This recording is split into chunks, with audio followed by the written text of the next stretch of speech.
Sounds like football, baby.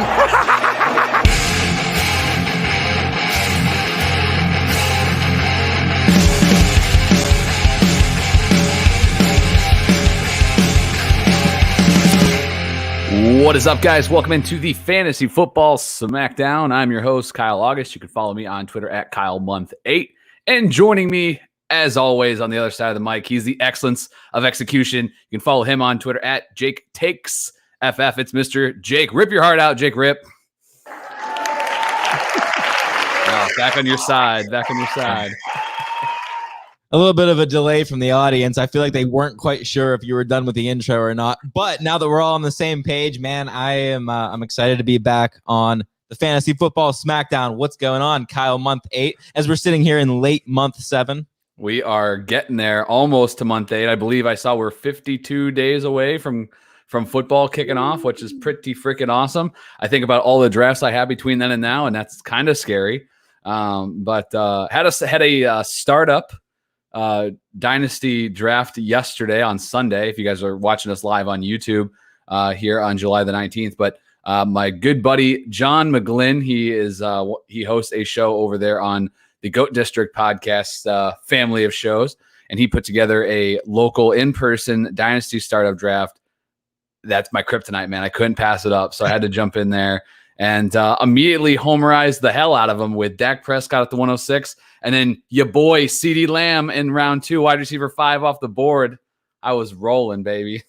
Man, you know what? And we're doing a breakout show today. I feel like CeeDee Lamb might come up more than once. That might be a little bit foreshadowing potentially, because as a Cowboys fan, I try to just constantly make sure that I'm not overstating what I think the ceiling is for CeeDee Lamb. I'm super excited about him this year. I know you are as well, so you are not going to keep me in check whatsoever. So I'm looking forward to this conversation.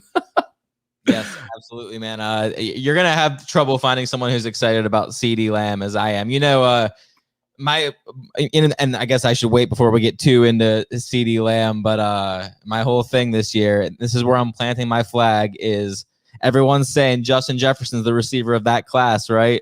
It's sold. It's written in stone. I'm not buying it, man. I still think it's CeeDee Lamb, and I think we're going to see that this season. Oh, yeah, that one's going to be tough. And I think there's a third dark horse in that from that class that could be the top dog of the sophomores, but we'll talk about that just a little bit later on the show. I mentioned earlier, you can follow us on Twitter at KyleMonth8, at JakeTakesFF. You can follow the Dynasty Warzone at Dynasty Warzone and continue to stay subscribed wherever you listen to podcasts, because, man, we're going to be continuing to put out great content as we get closer and closer to the season. Dallas dropped some money cash takes on Sunday night here on the YouTube, Monday on the podcast. Jerry and Memphis dropped a fun segment last week on the Warzone as they covered their SFB drafts, and Memphis is always bringing it on the Friday shows as well. Speaking of, we're going to have some special guests on the Smackdown here next week as we do another mock draft for 2021.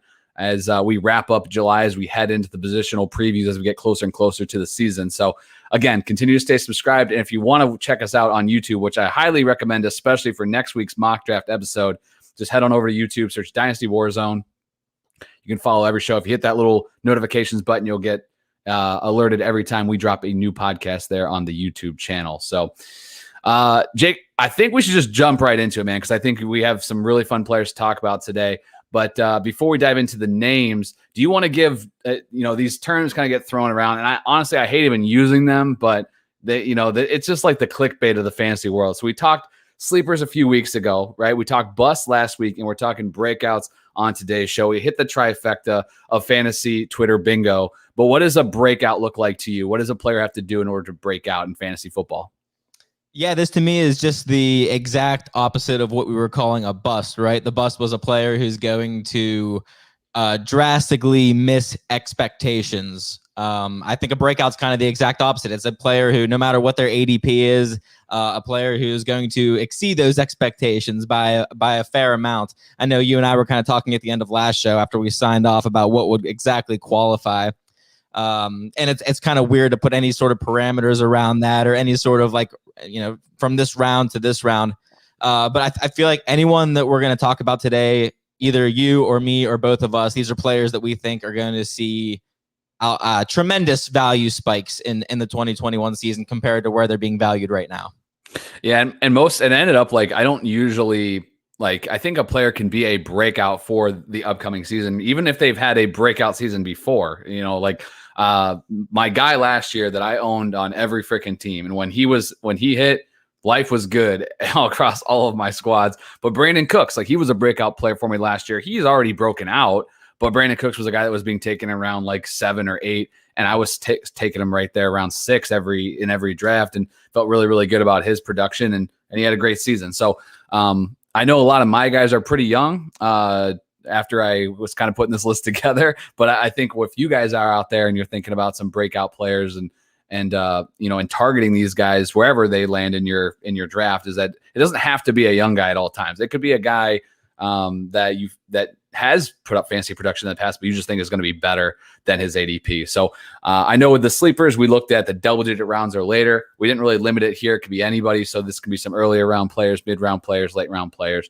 But Jake, I'll defer to you to start us off here. You can kick off the show with the first breakout player for 2021. Who you got? Yeah, I'm gonna take a swing off the T-ball post right here. This is an easy one. One of the more popular breakout candidates, I think, at 17 overall in ADP for Fantasy Pros, RB12. It's Antonio Gibson. This dude, I think everyone's on board by now that this guy's gonna end up being a stud this year. All the reports from training camp look good, except for the fact that I see the other running backs in that Washington backfield are either gaining weight if you're JD McKissick, I think in McKissick's case, or if you're Peyton Barber, you are losing weight. Those are the two reports that came in like almost bam on the NBC Sports app. But needless to say, I'm not so concerned about either of them, even though Smooches definitely got his fair share of receiving work last season. The only weight loss I want to hear about Peyton Barber is the Washington football team losing about 240 pounds and cutting that dude. You know what I'm talking about? So yeah, let's just table Peyton Barber for a bit.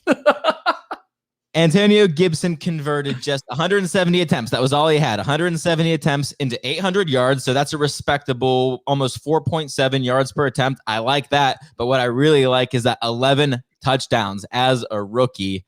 Because if there was any concern about Antonio Gibson coming into the league, it wasn't how he was going to be as a pass catcher, right? We all kind of knew that he had those receiving chops. It was how's he going to be in between the tackles? How's he going to be if they use him in red zone situations on the goal line? But I feel like 11 touchdowns just kind of eviscerates any doubt I had as far as his rushing production is concerned. Like, that's all I needed to see. I know that he's got it as a runner.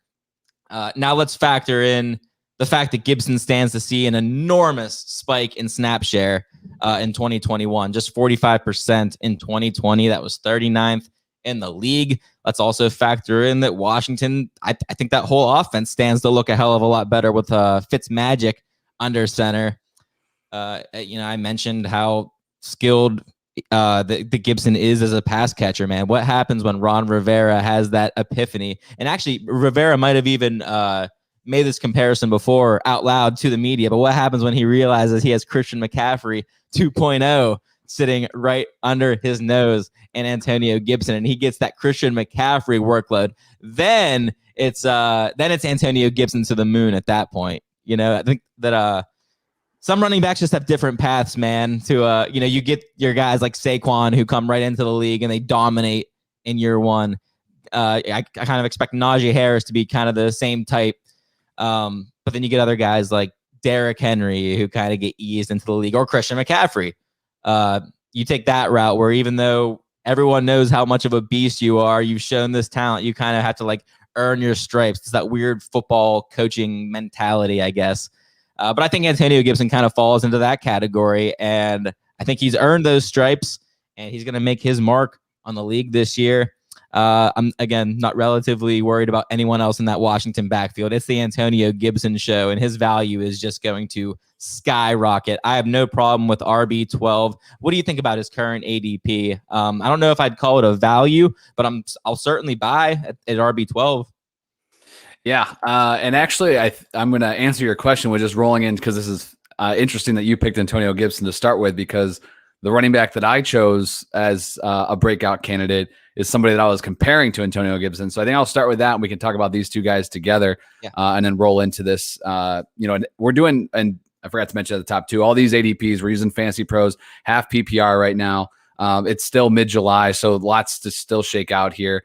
But I definitely like, where Gibson's at. I like the fact that I don't feel like he's being overdrafted too much, despite the fact that he had, a great rookie campaign. Like you said, 17th overall, 12th among running backs. But my breakout candidate that I wanted to mention here at the top, first guy on my list, is Clyde Edwards-Helaire. This is a guy that was the running back, right, of that rookie class. I know he was taken at the end of first of the round ones last year, and he didn't really produce to that level. But right now he's going running back 16 off the board, 9 picks. Go ahead. That's such a good name. Why didn't I write that one down? That one didn't even cross my mind. Well, and it was funny too, because when I'm looking up CEH here, he's 26th overall in ADP, so that's early round 3. If I'm getting CEH in round 3, that means I have CMC, Derrick Henry, Dalvin Cook, one of those guys. Come back, take whoever the hell in round 2. I don't even care, and then plug in CEH as my RB2. I mean, that's pretty studly. But rookie year, even though he didn't produce to the round 1 quality, I think he could this year. I think he has a lot. I think he has some upside. When you look at, he had a few more touches than Gibson. They actually played the same amount of games. If you look at the fact that Gibson left a game like really early on, I can't remember if that was a Thursday night game. It was definitely a primetime game, and that one stung big time. But they played the same amount of games. He had about 10 more attempts than Antonio Gibson. They had the exact same amount of receptions, 36, which was weird because both of these running backs were guys that at the fantasy community thought, hey, if they're going to do anything, they're going to catch passes, right? Yeah. And 36 is respectable. It's not great, but I'm hoping to see a bump from both of these running backs, but especially CEH in this offense. CEH had more total yards than Antonio Gibson. Again, the same number of catches, but the thing that obviously hurt CEH in comparison is that CEH only had 5 total touchdowns to Gibson's 11.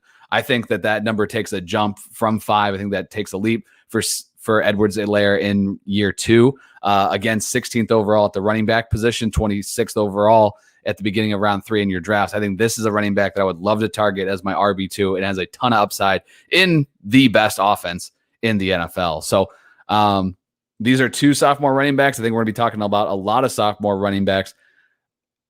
I'm looking at Gibson going at 12, and I'm having a hard time finding people that I would put him over, which is a good problem to have, I guess, because I think there's about 18 to 20 running backs I'm pretty excited about this year-ish. So I guess I'll just kick it back to you with throwing another name onto the pile. Jake, who do you think that these guys, or maybe it's just Gibson, should be going ahead of that's currently ahead of these guys in Fantasy Pros ADP right now? Let me pop up that ADP right here. Filibuster. Kill time. I think that the top 7 is going to be pretty consensus at the running back position. CMC, Cook, Henry, Kamara, Barker, Taylor, Zeke. But would you put him in there? I got that answer for you as far as like who I think or who I think these players should be above. Is that what you were asking me? Yeah. Yep. Cam Akers, man. I don't look. I don't hate him, and I know this is one of Memphis's guys, but it's just not certain enough for me. Like, I feel like there's more. Again, we saw the 11 touchdowns already from Antonio Gibson last year. That's enough for me to be confident enough to go with Antonio Gibson over Cam Akers this year. Clyde Edwards-Helaire over Cam Akers. I don't think I'm not feeling that ballsy enough yet. Dobbins is going before CEH right now. I would take CEH over Dobbins. But after that, I feel like CEH, he's kind of in a good spot. Not to say that he isn't a huge value, though, because every point you made was huge, and the biggest point being the offense that he's playing. And like that's the allure for me of CEH. And I feel like a lot of people are, and I don't want I guess a lot of people are down on CEH, and they've kind of been down on him since week 2 of last season. Like it was just a complete downfall. They went downhill as soon as he had that 25 attempt, 138 yards and a touchdown. People thought this was going to be the next coming of Christ in CEH, because the big debate the whole summer leading up to the draft was he was going around like 108 or somewhere in the late first round. That seemed crazy, and it looked like people were going to cash out on that if he ended up putting up numbers like that all season. But after that, it's 38 yards, 64 yards, 40 yards, 40 yards. He had another big game in there, but after that, just not a ton of rushing production. I guess I'd like to see more games where like the Chiefs are getting ahead and then they put CEH out there to just grind clock and just get more reps like that. More garbage time, I guess I would expect from a team like the Chiefs. Mm-hmm. But all in all, I not a whole lot of names that I think should drop below CEH. Again, Cam Akers I'm a little nervous about, but I kind of like where he's at, and I would certainly draft CEH there. I like him as a potential breakout candidate.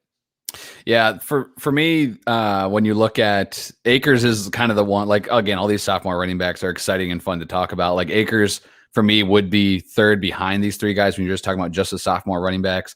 I would take Gibson just ahead of Akers and then CH just ahead of Akers as well. And I would take all three of those running backs ahead of, Dobbins and Mixon. And right now, Harris, I think has a lot of upside as well, but you got to get nitpicky when you're talking about this stuff. And I think he has by far the worst offensive line of the three of them, or four of them, I guess. So yeah, I guess while I have a hard time coming up with my reasoning for taking, why I would take CEH over Cam Akers, I have just as hard of a time coming up with a reason to say why I would take Cam Akers over CEH. I'm just not sure the upside is that much greater with Cam Akers. And I think the one that's going to be like it's difficult for me. I freaking love Nick Chubb, right? But Kareem Hunt is not going away. Chubb doesn't catch a lot of passes. But when you look at some of these, other than Eckler, I mean, when you look at Akers and Gibson and Edwards-Helaire and Dobbins, right? Like these guys aren't really catching passes to the level that you're like, oh, they can make up for the fact that Chubb's a freaking monster and gonna be, up there in attempts, right? And he's gonna potentially lead the league in rushing yards. Him and Derrick Henry, I think, should be the favorites for that. So I Chubb is somebody that when I see him in my queue in a mock draft, I'm like, oh, I just hate the fact that it's so dependent on the rushing. But until these rookies, I guess, if you want to take the leap that they will make the leap in the receiving game, that's just kind of the path you have to go. But I think both those guys are really exciting. And if they can just add a little bit more from the passing game, get to around 220 attempts, I'd love that for them. But 200, 220, that'd still be a pretty decent clip. And these guys could be RB1s for your squad being drafted either just on the edge or mid RB2 range. So, Jake, I'll kick it back to you for, I guess, our third breakout. Now we had a couple of young running backs off the board early here. So who's another breakout candidate for you? Well, Kyle, I'll give you a hint. Ready? Okay, here we go.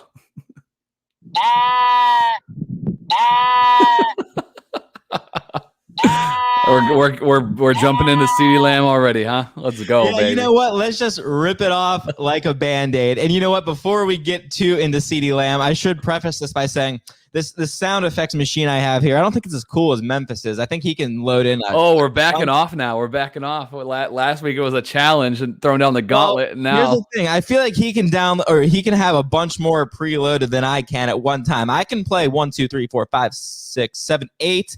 I can have 8 preloaded at one time. And I think some players that we talk about this season should have their own sound effect. And I think CeeDee Lamb is going to be one of those guys. Now, I was torn between 2 different sound effects. So you tell me, and maybe we can get some input on Twitter. Okay. But it's going to be either or I really like this one. God. That's obnoxious as hell. No, I know what you like. One. I think the second one is worse, which means that's the one you should use. Dude, you'd be surprised. Some of these like sheep and lamb sounds I was looking up sound horrendous, like something out of a horror movie. But without getting too sidetracked, and we'll hear plenty of that sound effect, I'm sure, in the coming weeks. Get excited, Kyle. Yes. But this one feels as obvious as like the Antonio Gibson pick, like another guy that everyone else seems to be on board with now. But unlike Antonio Gibson, CeeDee Lamb, he's going to be in this Dallas offense. There's not as many question marks in the Dallas offense. We kind of know what we're going to get from them. They're going to be absolutely shredding defenses this season. I expect Dallas to once again be a top 3 passing volume offense this season. They led the league in team pass plays per game in 2020 with just under 43 pass plays per game. And that's without Dak Prescott for the majority of the season, right?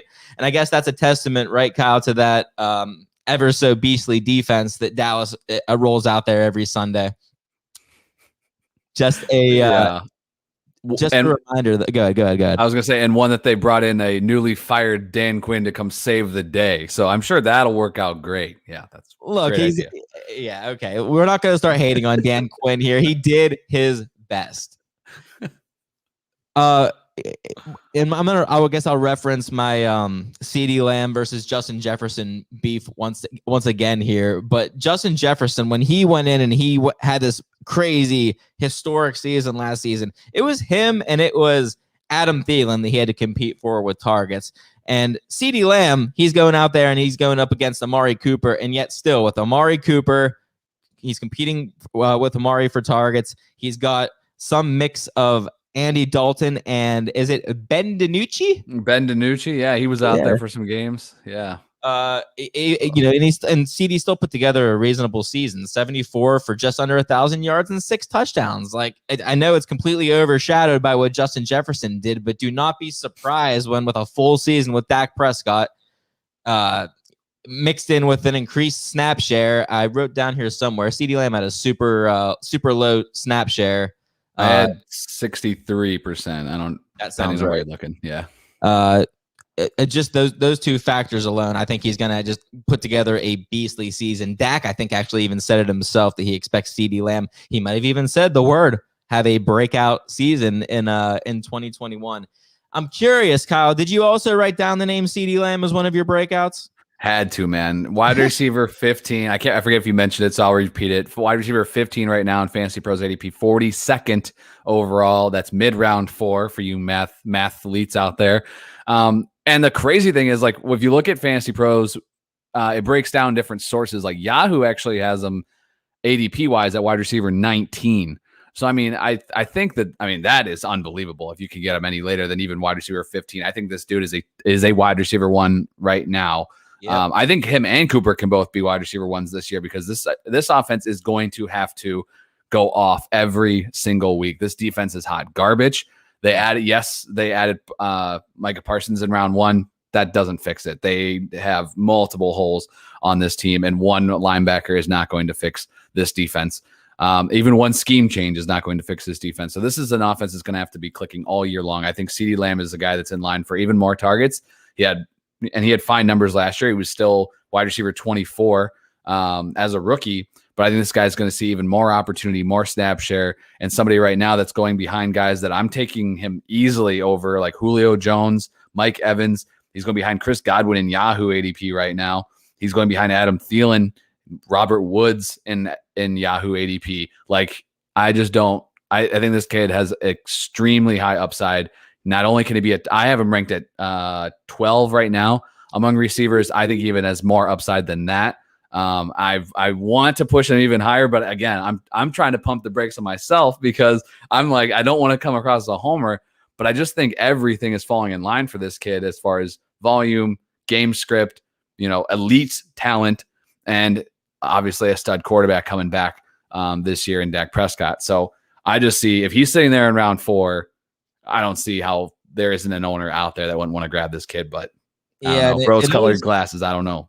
It always seems like such a bold prediction, too, to say that there's going to be 2 wide receivers that end up finishing inside the top 12. But I always think back to that Mike Evans, Chris Godwin year. You'd think on paper, like Jameis Winston throwing to Evans and Godwin. No way. Actually, I think they both finished top 8 or something. Something like, I mean, we've seen it. I think even last year, I think Lockett and Metcalf were close. I know even Cooper and Crabtree from in the Oakland days, they had a season like that. Jefferson and Thielen just last season definitely were both. So, I mean, and of course, the Green Bay days when Rodgers almost had 3 of them inside the top 15. So, I mean, you can definitely have Jordy Nelson. Love that guy. He was wide receiver 2 forever. He was always finished as wide receiver 2. But I mean, yeah, I think this is, if there's any offense that can sustain, and that the Minnesota thing still cracks me up because all year I just kept bashing. I'm like, Cousins doesn't throw the ball enough. He doesn't throw with the ball enough. And he still didn't really throw the ball a ton. It just all went to those 2 guys. So that's one way to get it done. This is an offense that Dak's going to throw for, I mean, with an extra game, he's going to be real close to 700 pass attempts. Like, there's going to be plenty to go around. I think you're looking at least 110 targets a piece between Cooper, Lamb, and Gallup with the potential for more. Yeah, I love this kid, and I want him on all my squads if I can get him. Any more parting thoughts on CD?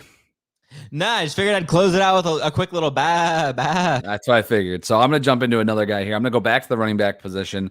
And this is a guy that I think I wasn't, when I put my rankings together, I'm not overly like super pumped. I didn't think so, that I was overly excited about this guy. He is a rookie coming in, so he's got that new hotness mentality to him. And I guess looking at him from a dynasty perspective, this is a guy that people have been talking about for a really long time. He's obviously a first round pick in rookie drafts. But right now is running back 31 off the board, 69th overall, end of the 6th round. Travis Etienne, I think, has a ton of upside. I think this is a kid that when you're looking at some of the guys he's going behind kind of like the old busted crew or the guys that you don't really know. You got Kareem Hunt. Yeah, Kareem Hunt's fine. He's an RB2. You're going to draft him as an RB2, 24th. His ADP is even 24th overall. He's going to finish right there. He doesn't really have too much more upside than that. You look at some of the unknown guys when you look at Edmonds or Gaskin and Mike Davis, Raheem Mostert, even Melvin Gordon, Ronald Jones. These are all guys that are going ahead of Travis Etienne right now. And while I like some of the upside of those other guys as well, when you're talking about a Kareem Hunt going at 50th overall and Travis Etienne almost going at 20 picks later, I think this kid was drafted in the first round for a reason, and an offense that, again, is going to be chasing points, and the game script should be positive for him. As much as I do like James Robinson and think he can still get to 200 attempts, I think Etienne is brought in for a reason. He's going to be in the game when they need a pass catcher in the backfield. He's obviously familiar with some guy that they're going to have under center, which that's the easy color by numbers way to put it. But I think this is a kid that we've seen his passing game prowess. He's going to take away touches from James Robinson. Robinson can still be the bell cow. That's totally fine. We've seen this work in offenses in the past. New Orleans Saints. Is Etienne Alvin Kamara? I don't know, but the Jags seem to think so because they put a lot of stock into this kid, taking him in the mid 20s in round 1 of the NFL draft. So if you can get him right now at the end of round 6, that's a guy that I'm excited about taking a stab on, because the guys right behind him, Leonard Fournette, Damian Harris, David Johnson. I mean, come on. He just jumps out to me. And I think that by the time we're talking about him in a few weeks, when we get to the running back preview, he's going to be closer to maybe 60th overall, maybe somewhere in that 55 to 60 range. But for now, he's a definite value and a definite breakout candidate for me. So what's your thoughts on ETN there, Jake? I have mixed feelings on ETN. Like, where he's being taken right now, it's hard to argue any running back being taken in that range is going to be seeing any sort of like considerable volume, right? Receiving or rushing. But in, going into the 2020 draft process, like, people were talking about Travis Etienne. Like, if he was to come out in his junior year, how he would have been like running back 1 of that class, of this uber elite class of Jonathan Taylor and Dobbins and Antonio Gibson and Cam Akers, that whole gang. They're saying Travis Etienne would have been the guy. Whether or not that would have been true, I guess, is going to be will be remain to be seen. But it's an upside play, right? Like, it's hard to imagine any sort of floor, I guess, for ETN. I hear from some sources that ETN's going to get a lot of volume right off the bat. I hear from others that James Robinson's going to continue to be the guy, and they're going to spell ETN on third downs or whatever. It's tough, man. I love ETN, the player. I love the fact that he's going back to Jacksonville, and like, I know he's obviously not a wide receiver, so there's not like that quarterback wide receiver connection, but there's something to him being back in that backfield with Trevor Lawrence, the guy that he's been taking handoffs from for the past 4 years. There's like a sense of comfort there, I guess. I mean, I don't know inside the mind of a running back how they think coming into the NFL, but I love the situation for him. My old fantasy football mindset would have maybe told me like the Jacksonville Jaguars are a team that in theory you wouldn't figure is going to be winning much. So they're going to be playing from behind. So they're going to be throwing a lot. And that's kind of how I thought about James Robinson last year. And obviously that just blew up all over my face, right? James Robinson ended up getting a ton of carries, a ridiculous snap share. And he was a beast for fantasy. So at the end of the day, it's all going to come down to how Urban Meyer wants to distribute touches in that backfield. I'm curious as anyone else to see how much action James Robinson gets. I think if you're comparing the two, Travis Etienne was taken where he was taken for a reason. And And James Robinson is an undrafted free agent for a reason. He came out and he had a nice year, but I think a lot of running backs would have a nice year if they had 95% of the snaps or 95% of the workload in that backfield. Yeah, a lot of unknown, man, but I like Travis Etienne. I'm very on board. I think when you look at it, the thing that is a little bit that makes me a little bit hesitant is we really have no idea what this offense is going to look like. You know, is it going to look like a college scheme? Is Meyer going to mix it up and, you know, try to put more, you know, NFL schemes in this offense? Who knows? You know, that's the tough part. But I was just surprised when you look at 20 plus picks between James Robinson going at running back 22 off the board and Travis Etienne going so late. I think Etienne's floor is he's Kareem Hunt, but I think he is in a backfield where he can overtake the running back ahead of him, as opposed to Kareem Hunt has no chance in hell of overtaking Nick Chubb right now. There's no reason for the Browns to do that. You know, so I think this is a backfield that can produce two guys that should have some good upside, and I think they could be low-end RB2s, both of them. And when Etienne's going that far out, slightly outside the top 30 right now in Fantasy Pros, half PPR, ADP, I think there's some upside there. But I like Etienne. I like taking the shot on him. If I can get him in round 6, I feel good about that. I'll take that stab.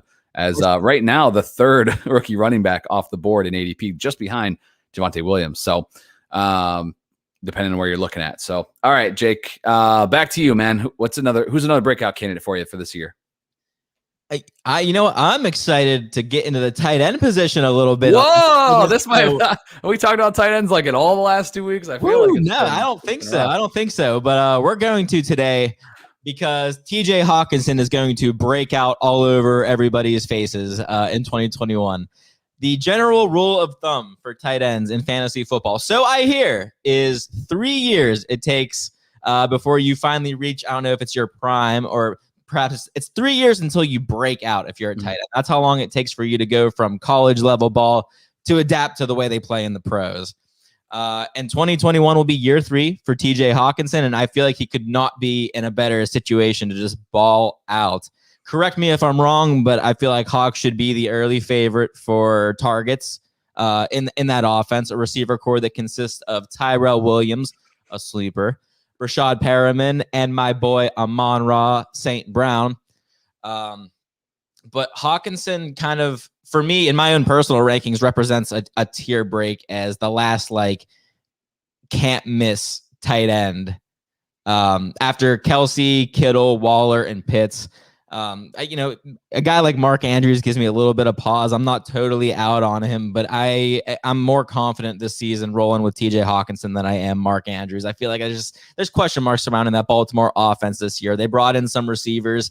I don't know how those targets are going to be distributed, but I'm very much all in on TJ Hawkinson. But the Hawkinson versus Kyle Pitts debate is very intriguing to me. I feel like either one of those guys could legitimately lead all tight ends in targets this season, and I wouldn't bat it if it was either of them. Ooh, you don't think what? Who's the oof for? Both of them? To lead tight ends in targets? Sure, I mean, why not? That is a tall task. I think Waller and Kelsey have that pretty well sewn up, but. So I have here, Kelsey has averaged 130 targets per season over the past 6 years. I mean, what's stopping TJ Hawkinson from reaching that number in 2021? What was Kelsey at the last 2 years? Do you have that in front of you? I don't, but I can have it here in a second. Because that's the thing that, I mean, Kelsey's numbers and in that offense are just, and it doesn't, and you know, targets doesn't necessarily equal fantasy production, but it definitely helps. So I was just about to say, it sure does help. Yeah. Let's see here. Last season, 145. Yeah. See, like that number, I think is going to be. You can also argue that was like an uber ridiculous unicorn tight end season. 1,400 yards. It's his best season of all time. 11 touchdowns. It was a big Travis Kelce year. I mean, I get it. I do think these are two offenses, Atlanta and Detroit, that are going to have to throw the ball a lot. They are lacking other pass catchers in that offense. Obviously, Ridley's a beast, but Detroit has nobody. So I totally get it with Hawkinson. I think he was over 100 targets last year, if I'm not mistaken. He was. So, I think it was like 101 or something. Yeah. The domination stuff. We're talking about a 24-year-old tight end. He's got 100 target tight end season under his belt already. He's in his third year now. The tight end 3-year breakout season. This Lions team as a whole, cover your ears, Jerry. This Lions team as a whole, man, they suck on defense, on offense. They're going to always be playing catch up. The stage is set for TJ Hawkinson to have an absolutely enormous season. Listen, I love saying absurd shit on this show. Tight end 1 is not impossible for TJ Hawkinson this season. It's totally in play. I'm not saying it's going to happen. I'm not saying it's likely, but it's possible. I think the thing that I love about Hawkinson too, 54th overall right now. And that is actually at Fantasy Pros, if this is still half point. Yeah. It shows Andrews is a few spots ahead and Pitts is actually about 10 picks behind Hawkinson. I don't think that sticks. I think that script flips for sure. Yep. I think Pitts will start getting taken ahead of Hawkinson. I know that's the debate I've had. You mentioned it just a little bit ago, the Hawkinson Pitts debate. I'm still leaning Hawkinson. I just feel like that he's a guy that we know what we're going to get from him as even a floor, but like he has even a ton, even just as much upside, I think, as Kyle Pitts for this year. The long-term prospects with Pitts are obviously super exciting, but I agree with everything you said. Is the opportunity is going to be off the charts, and the fact that you can get him, that would be round 5. I mean, yeah, I'll take that. Yeah, that's solid, and that's it. I mean, it's because I think Pitts will go ahead of him, so I think then Hawkinson is the cliff, and if Andrews slides like a round behind him, if you get Andrews around 6, I think I'd be okay with that. But if Andrews stays at the round 5 pick, then it's Hawkinson or bust almost. Like it's either Hawkinson or the three amigos at the top, or see you later, and I'll wait. And I'm just going to take that transition because you mentioned the 30-year tight end. I mentioned that it's either Hawkinson or bust pretty much at the tight end position. Oh no, I wrote down this name too. You're going to do it. Punt the hell out of the position and just wait till tight end 16 off the board. I wish there were more numbers on this kid because he hasn't got a ton of opportunities, but Kyle Rudolph is out of town, and Irv Smith, your time is now. Turns 23 in just a few weeks. Third season in the NFL. Kid is super young. I think he had 5 touchdowns last year, I think on 30 receptions or something ridiculous like that. But I think this is a guy that he's not just a red zone threat. He can, if you get him involved in that offense a little bit more, he's going to produce great numbers because this dude's an athletic freak. Now, the concerns I have with Irv Smith is the fact that his snapshot when Rudolph was down last year, which he missed some games, Smith was not just a plug and play. He's Kyle Rudolph's replacement. Conklin there has been used as kind of the rushing downs tight end. He's a better blocker. Irv Smith is not a great blocker. Hopefully he can make that step enough to find more snap share in 2021. But this is a guy, again, tight end 16 off the board. Right now being taken 141st overall. That's late round 12. This guy is going undrafted right now in your standard 15, 16 round leagues. A lot of these, not everyone's taken 2 tight ends. So I think when you're looking at ADP, Irv Smith is definitely somebody who jumps out to me over guys. I'm not on this Higbee train again. I don't really care. The dude's dead to me. I just don't believe it. You can take him if you want, but not ahead of Irv Smith for me. I love the upside. Both New England guys, that is a situation that I don't necessarily want a big piece of. Rob Gronkowski going almost 40 picks ahead of Irv Smith. There's nothing sexy about Rob Gronkowski. These guys will probably end up with similar target numbers. Irv Smith was when he had I got deleted here, so unfortunately I don't have the number in front of me anymore. I don't know where the hell it went, but he saw 5 or more targets in about half his games. If you get this guy 4 to 5 targets a game, that'll put him around 80 targets on the season. That can make him a startable tight end. That's fine. And so is that kind of stretching it out? Yes. The dude is taken 16th overall at the position. You're just throwing the dart. See how it plays out early on, and you can bail if you want. And the boring guys like Evan Ingram, Higbee, Jonnu Smith, Hunter Henry, Rob Gronkowski, those guys will be there because whoever drafted them will be bored as hell that they aren't hitting. So there you go. Irv Smith Jr., Hawkinson Jr., you know what I'm saying? Hey, what, man? Great minds think alike. I really thought you weren't going to have this one written down. I thought I could definitely get you with the 2 tight ends with Hawkinson and Smith. And when I do these lists, I do them in a strategic order where I pick like the gimmies first. Like I talk about Gibson first and CeeDee Lamb first because I'm like, I know Kyle has those names down. I got to get them out of the way. But I didn't think you'd get to Irv Smith. I jumped my list. I'm not gonna lie. I have receivers, but it was just too perfect with going to tight end. We haven't talked about. I challenged myself. Like I need to find a freaking tight end. We haven't talked tight end in like weeks because there's, I didn't really know. I didn't really feel like there was a sleeper out there.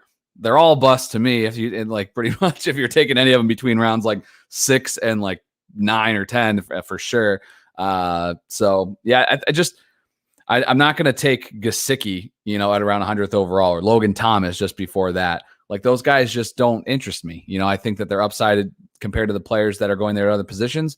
I'd rather take the stab at those positions. And then, those two tight ends that you just named, they have receiver competition in their offenses that Irv Smith Jr. doesn't have. That's kind of the allure around Irv Smith. That and the freak athleticism. Like before I guess he would have been the same year as Hawkinson, but before the Kyle Pittses, he was one of those guys who we talked about as being one of the next uber elite tight ends.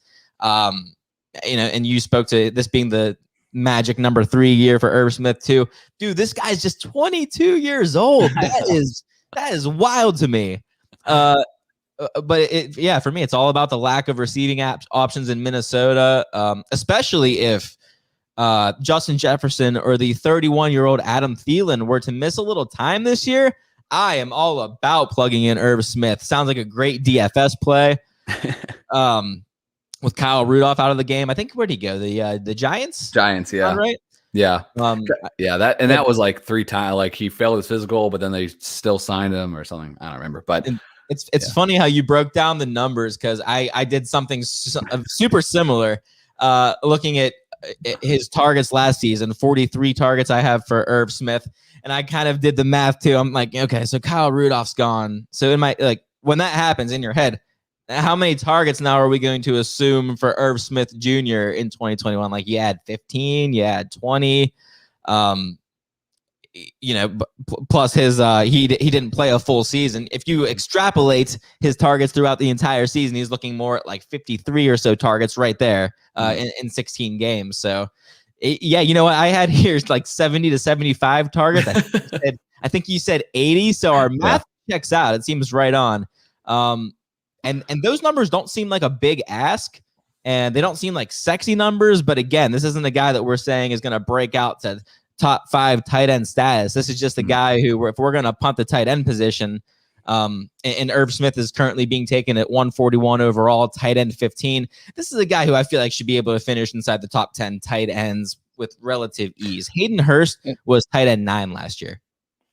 And you're looking at, and the other thing that I love, and we'll talk about this even more as we get deeper into the positions, but like Minnesota's schedule to start the season when you're streaming tight ends is important. At Cincinnati, at Arizona, Seattle at home, Cleveland, which is a good defense, but then Detroit in round 5. That's 4 good matchups. So you got to hope that Minnesota's using Irv as the 3rd wide receiver, option and working him in there. But I love taking a shot on that. You're going to know pretty quick. Those matchups aren't scary where you're like, oh crap, I gotta at least see him through round or weeks 3 or 4 just because the early matchups are tough. Forget it. I think you're gonna know pretty quick. And by that Cleveland game in week 4 at the latest, at that point, go ahead, cut him. The rest of those guys that are fringe tight end ones that'll just kind of compile some numbers together, they'll be there. You can stream the position, it'll be fine. You're not committing to a mid-round pick and then having to bail out mid-year. So I love Irv Smith, and when I looked at that schedule, I was like, this is it right here. This is my guy. And for me, it's probably going to be what, and we'll I don't know if I'm giving away, but it's either Darren Waller, Hawkinson and Waller in 3, Hawkinson in 5, or Irv Smith at the end. That's pretty much going to be it. And there's a whole list of guys behind Irv Smith that I'm totally fine with too at the tight end we'll dive into, but like, that's my elevator pitch for tight ends this season. So, all right. Well, I stole your thunder a little bit with Irv Smith. We covered tight ends, which I was super excited about. I have 2 more, but they kind of count as one. I kind of paired them together. So I'll kick it back to you, Jake. You got another breakout for us? I do, and unfortunately, he does not play tight end. That's all right. But I do have a running back for you, and this is the guy that I thought you were going to bring up when you said something about like, oh, this is a guy who I don't plan on drafting or something, or I don't know, something like that. I was like, oh, you're going to take my guy. But what do you think about a Damian Harris breakout? One? Yeah, man. I mean, clear-cut running back one. I think so. And I've never been a Damian Harris guy. Like, I've usually been hands off. Usually those running backs, unless you're Derrick Henry, those guys who are like false, like no PPR, just I'm usually hands off that kind of guy. But I mean, I feel like we need to at least acknowledge the fact that a guy who's going 78th overall, running back 33, this guy appears to be in position to be, the quote unquote workhorse in the New England Patriots offense. A couple of news blurbs here we have from ESPN's Mike Rice said that he sees Damian Harris as the Patriots' #1 running back, and it's quote unquote pretty decisive. And then a week later, Mike Rice doubles down, reporting that Damian Harris is the quote unquote surefire #1 backfield option. So that kind of leaves Sony Michel, I guess, just kind of floating out in the ether.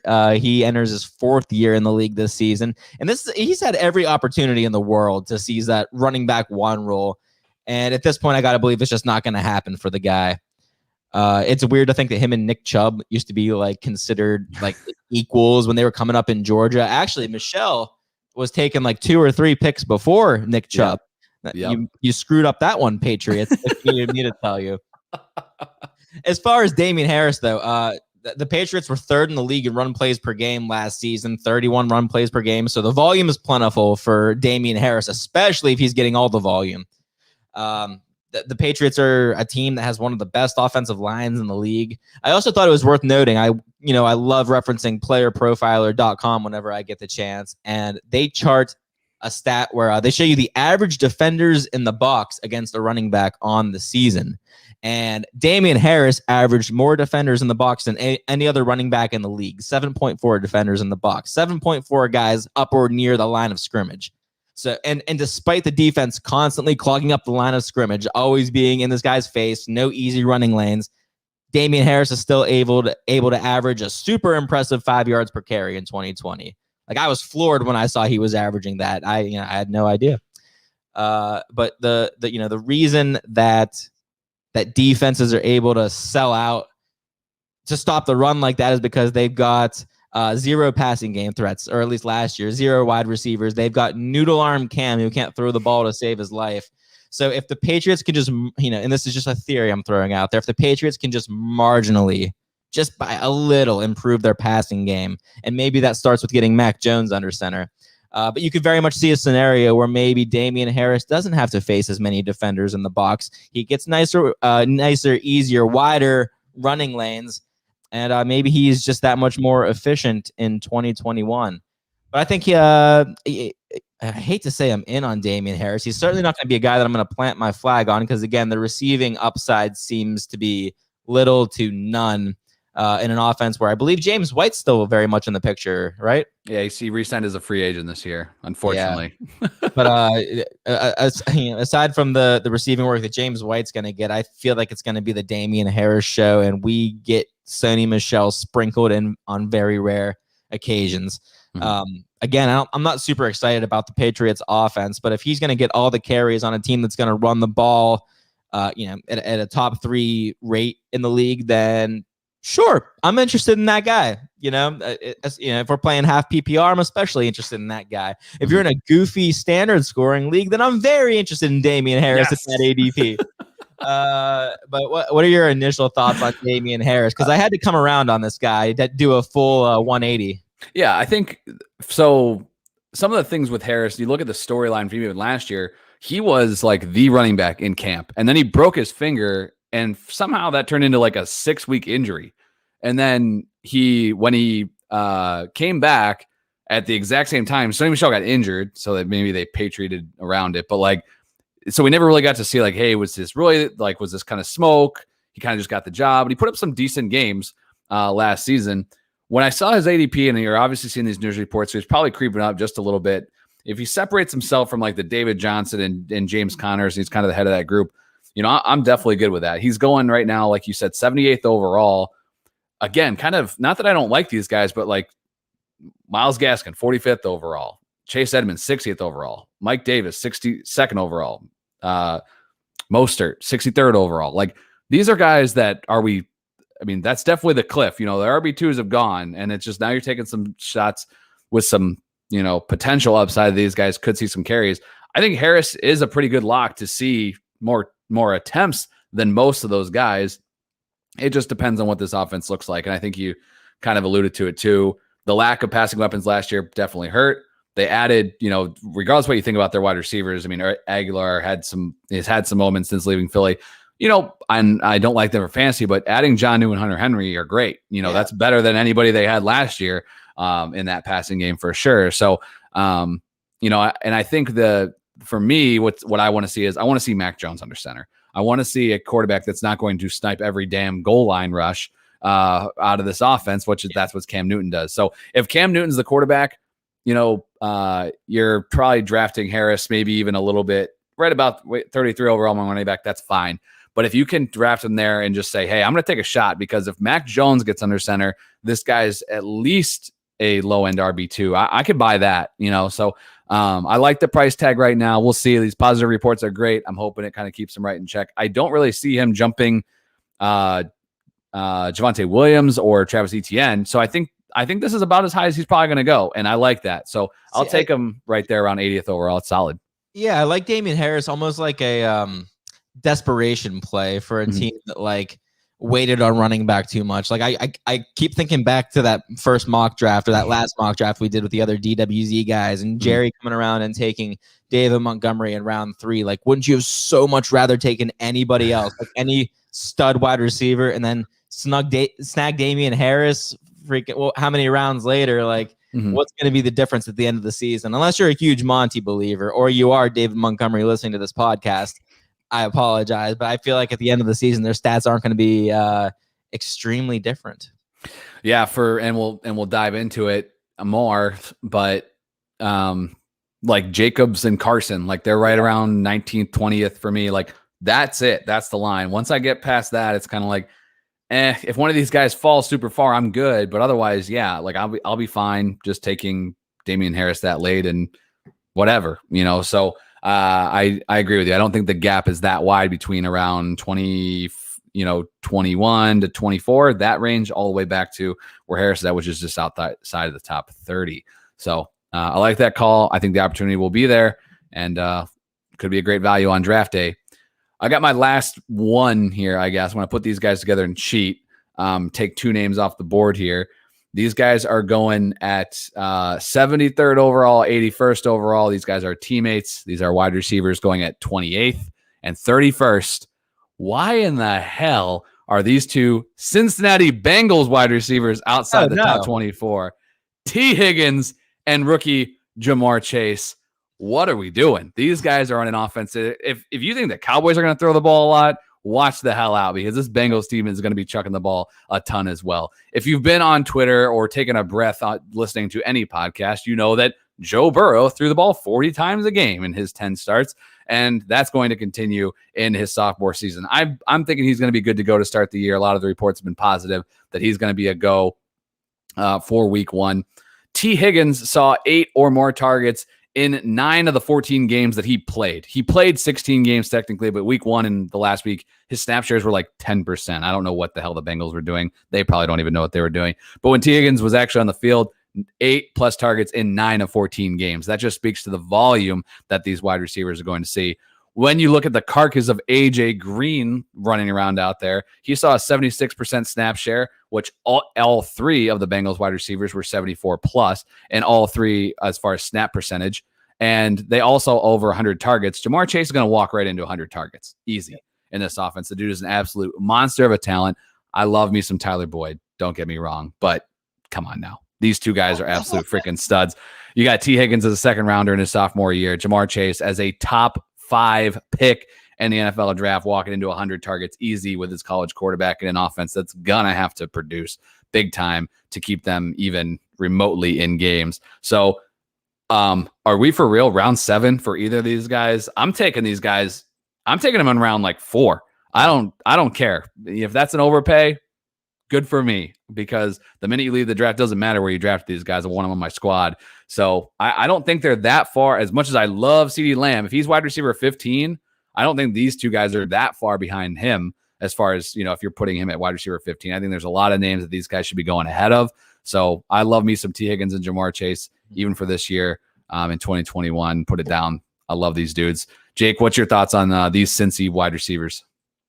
Yeah, I'm not sure exactly how accurate the ADP. Well, I'm sure the ADP is accurate as it is, but I mean, like, as we approach, as we get into real drafts and stuff, like, I have a hard time picturing being at the draft board, like, and seeing someone put T. Higgins up before Jamar Chase, which that's the case right now in drafts. T. Higgins is being taken before Jamar Chase. You're not in that camp, are you? Because I'm taking Jamar Chase over T. Higgins every time. Stop it. You knock it off. T. Higgins is good, bro. He is damn good. Yeah, he's good. And if he was the number one receiver for the Bengals, I would be balls deep in T. Higgins. Why not? Why not both? Why not both? Get them both. I have no problem with both, but I'm saying if I'm looking at both names on the draft board, I don't even have to think about it. It's going to be Jamar Chase. And that being said, I'm still totally in on T. Higgins this year. I'm looking at Fantasy Pros ADP. Chase Claypool is going ahead of T. Higgins. Brandon Ayuk, Odell Beckham Jr. Oh, Jehoshaphat Jones, get the hell out of here. Tyler Lockett. There's a handful of names right there. I think that's pretty much it. Adam Thielen, get out. Debatable. I like me a little bit of Adam Thielen, but that whole handful of names. I'd rather take T. Higgins over all those guys. And that being said, I'd rather take Jamar Chase over all those guys. You said it, man. I think the Bengals offense is going to be a force to be reckoned with. Joe Mixon's no joke. Obviously, Joe Burrow's no joke. And he's got the nastiest set of receivers next to Julio Jones and A.J. Brown in the league, next to Mike Evans and Chris Godwin, next to DK Metcalf and Tyler Lockett. But after all of them, it's a nice set of receivers. How do you think they are going to go in drafts? Because you said you'd be willing to take them as soon as the fourth round. I don't know. I mean, I feel like fourth, fifth is fair for either of those guys. Yeah, I checked this, dude. Man, I checked this like 6 times. I'm like, is this for real? Why are they going so late? Like, am I an idiot here? What the hell is going on? And no, it's for real.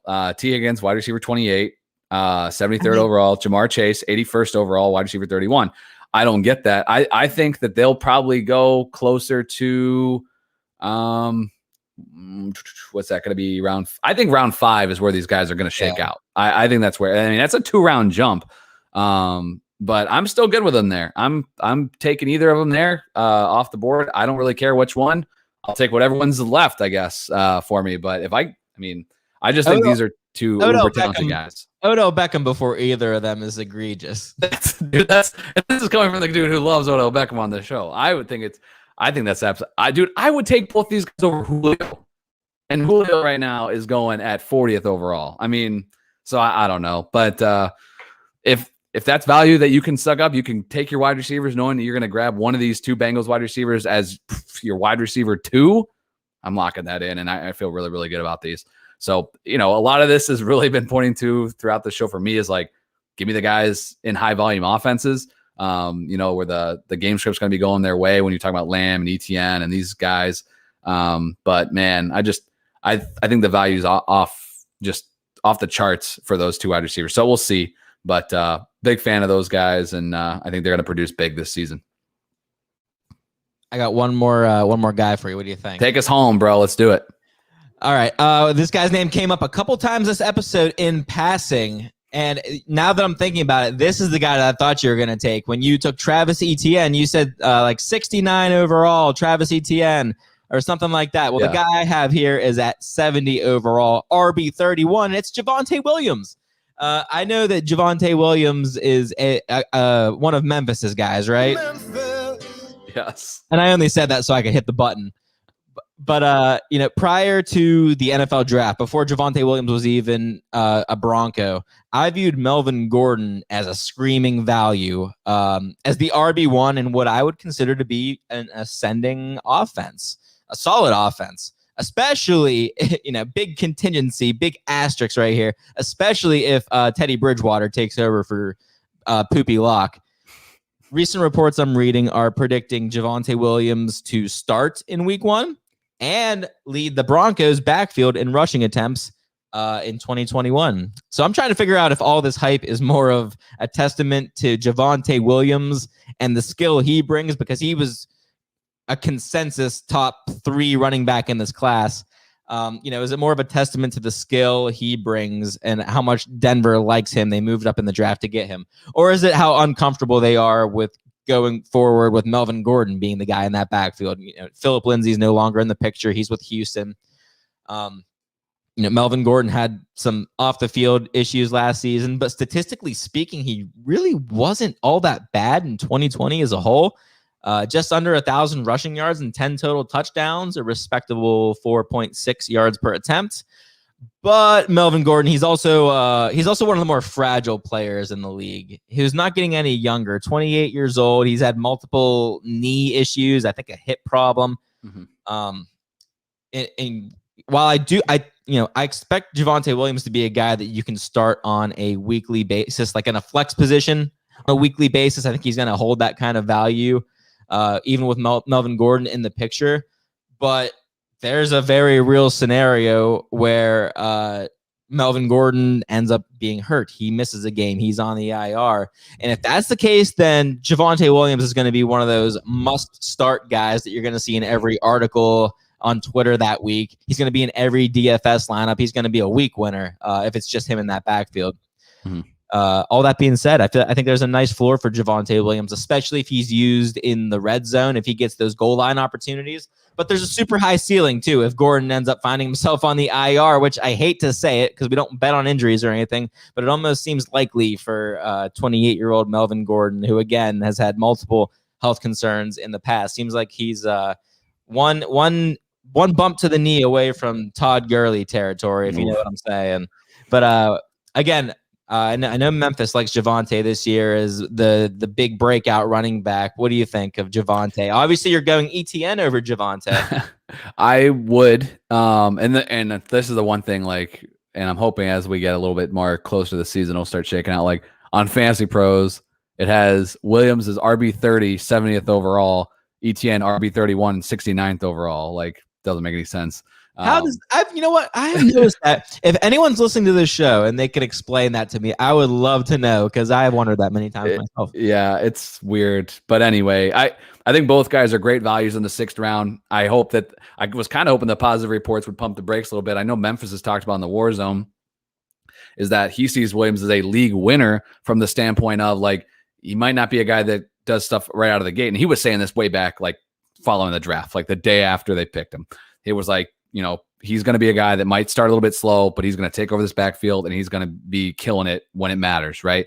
Now all these reports are coming out and it's like, okay, Williams could start from the get, and that's great. I still think, again, if he's in round 5, that's a fine pick, and he's going in round 6. But I think he'll scoot ahead of a few of these guys. Like, he's going behind right now, right behind Ronald Jones. He's going behind Melvin Gordon. That won't hold up if these reports hold true. I kind of hope that the media kind of sways people back towards Melvin just a bit so you can take advantage of this, because I do think that this is Williams' backfield by the time we're sitting here, maybe not even midseason. I think it could be earlier than that. But if it's from the start, then yeah, I think he's going to creep ahead. I think then he's going to start pushing that, top 24 range. But we'll see, man. I think right now it's solid, and I would go ETN over Williams for 2021 right now. But it's definitely close, and I'd much rather throw my darts at those two guys than some of the veterans going ahead of them. Almost 5-10 picks earlier. I'd rather take the rookies and see how it pans out. So, real quick, I want to mention one more guy who I'm not going to say this guy's going to break out, but I wrote down his name just in case we had a little bit of time at the end. So I'm just going to throw it out there. I love these ones. So it's like if he doesn't hit, it's like whatever. But then when he hits, like, remember when I mentioned him on the Breakout show? If it hits, this is going to become one of the preloaded sound effects. One of the 9 is going to to be me touting Zach Moss. Oh no, not again! Not again, Jay. Super out last year, but and you know what?